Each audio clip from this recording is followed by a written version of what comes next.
क्या आपने कभी सोचा है कि क्या कोई इंसान हजारों साल तक जीवित रह सकता है? एक ऐसा योद्धा जिसे न समय हरा पाया न मौत। महाभारत का वो पात्र जिसे आज भी भारत के कुछ इलाकों में देखा गया है। हम बात कर रहे हैं अश्वत्थामा की। क्या वो सिर्फ एक पौराणिक चरित्र है या आज भी धरती पर भटक रहा एक श्रापित अमर इंसान? नमस्ते, मेरा नाम है मीनाक्षी और आप देखना शुरू कर चुके हैं डेमोक्रेटिक वायर का खास कार्यक्रम अनोखी दुनिया। आज के एपिसोड में कहानी अश्वत्थामा की। महाभारत के महान योद्धा और कौरवों के पक्ष के सेनापति गुरु द्रोणाचार्य और उनकी पत्नी कृपि का पुत्र था अश्वत्थामा। उसका जन्म ही चमत्कारी था। ऐसा कहा जाता है कि वो जन्म लेते ही रोया नहीं बल्कि गर्जना की। उसके माथे पर एक दिव्य मणि थी जो उसे बीमारियों और अस्त्र शस्त्रों से बचाती थी। उसे भगवान शिव का अश्वतार भी माना जाता है। कहते हैं कि वो अकेले ही युद्ध में 1,00,000 रथी योद्धाओं का सामना कर सकता था।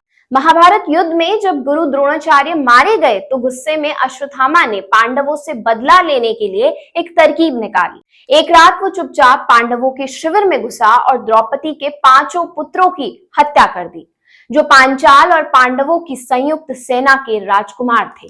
निहत्थे छोटे बच्चों तक को नहीं छोड़ा गया।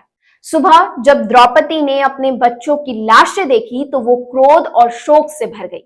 भीम ने अश्वत्थामा को पकड़कर लाने की कसम खाई, लेकिन जब अर्जुन ने उसे पकड़ लिया तब श्री कृष्ण ने फैसला सुनाया, उसे मारो मत बल्कि ऐसा दंड दो जो मृत्यु से भी कठिन हो। फिर श्री कृष्ण ने अश्वत्थामा की मणि छीन ली और उसे श्राप दिया, तू हजारों वर्षों तक धरती पर भटकेगा।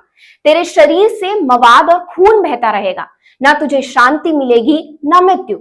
ये था अमरता का सबसे भयावह रूप, अमरता का श्राप। अब सवाल ये उठता है कि क्या अश्वत्थामा आज भी जीवित है या ये केवल पौराणिक कथा है या कोई अनसुलझा रहस्य? भारत के कई क्षेत्रों से अश्वत्थामा को देखे जाने के दावे समय समय पर किए गए। सबसे पहले मध्य प्रदेश के बुरहानपुर में एक पुराना किला है जहां एक साधु के माथे से खून बहते हुए देखने का दावा किया जाता है। कहा जाता है कि वो मंदिर के पास आता है लेकिन मंदिर में प्रवेश नहीं करता।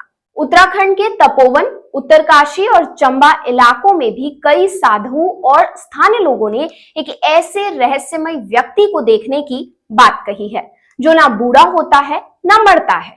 कुछ कथाएं कहती हैं कि वो हर 12 साल में कुंभ मेले में गुप्त रूप से स्नान करने जाता है। इतना ही नहीं, कई तांत्रिक और साधु मानते हैं कि अश्वत्थामा आज भी हिमालय में तपस्या कर रहा है। वो दिखाई नहीं देता लेकिन उसकी ऊर्जा महसूस होती है। वहीं अगर वैज्ञानिक दृष्टिकोण की बात की जाए तो ये बात मानना कठिन है कि कोई इंसान हजारों सालों तक जीवित रह सकता है। पर जब एक ही जैसी कहानियां देश के अलग अलग हिस्सों में सुनाई देती है तो सवाल तो उठता है, क्या सभी लोग झूठ बोल सकते हैं? क्या ये सिर्फ एक संयोग है या फिर इतिहास में दर्ज एक जीवित रहस्य? महाभारत को इतिहास मानने वाले इसे पूर्णतः सत्य मानते हैं, वहीं कई लोग इसे प्रतीकात्मक कथा मानते हैं। परंतु आज भी कई साधु, वैज्ञानिक और शोधकर्ता इस रहस्य की गहराई को समझने में लगे हुए हैं। अश्वत्थामा एक ऐसा पात्र है जो धर्म, युद्ध, श्राप और अमरता की सीमाओं को पार कर हमारे मन में आज भी जीवित है।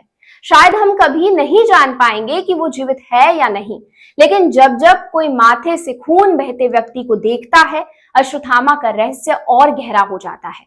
आपका क्या मानना है? क्या अश्वत्थामा आज भी जीवित है या ये सिर्फ एक महाकाव्य की कल्पना है? अपने विचार नीचे दिए गए कमेंट बॉक्स में जरूर दर्ज कराएं। वीडियो पसंद आया हो तो लाइक करें और ऐसी ही रहस्यमय तथ्यों के लिए चैनल को सब्सक्राइब करना बिल्कुल न भूलें।